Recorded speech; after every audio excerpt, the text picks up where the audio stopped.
Hoka hoka taku manu ki a manga pohatu e. E takatu ana a Ngaki Kiore no Te Kura Kaupapa Māori o Ōtepoti mō tōna kaupapa reo Māori.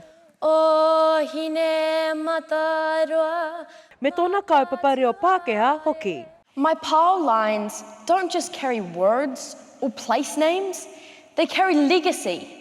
I te tuatahitanga i pupua ke te a mai ki roto ai ahau.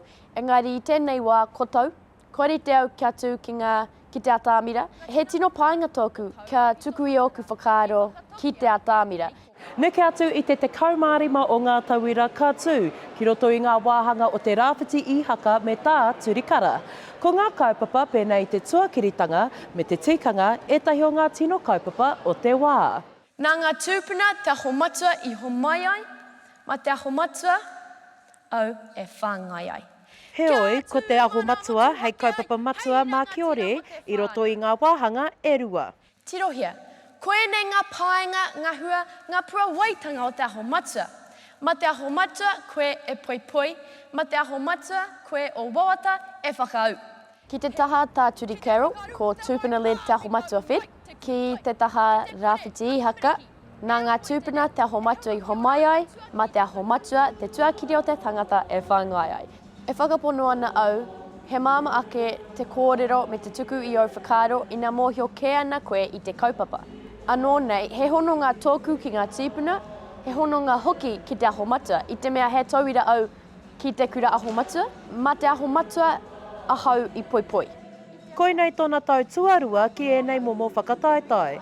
Heoi, he tuatahitanga tēnei māna ki te tū mō ngā wāhanga e rua. Te Aho Matua, thanks to it, I don't have to switch off parts of myself to be successful. I can be full Māori, proud, confident, smart, unapologetically Māori. I tū tōku ringa mo te reo Pākehā tuatahitanga, ka tahi I tū mātou mo te ākura, and me tū te ako mana katoa aha kua te aha. I toa au te reo Māori. Ka are au I te tino hiahia kia tū ki roto I te reo Māori, engari, mai tōku ohorere, I waia mai a whae maas, me tō, I toa koe, ka tū koe, ia, tōku whakahoki atu ki aia. Me mahi I ka mea e rua whae maas. Ko tōna, ai. Ai, me tū ki ngā reanga e.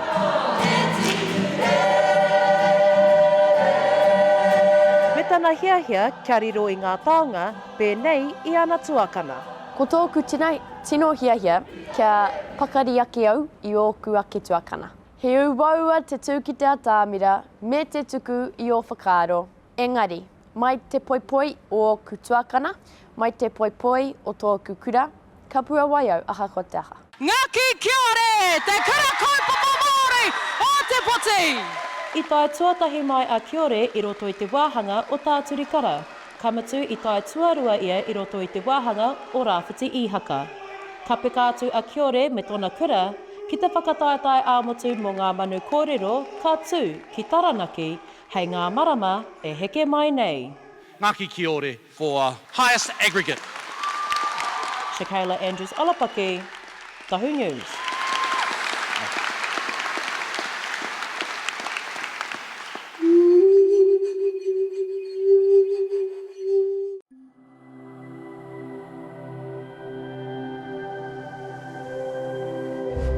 Ko te reo, te take.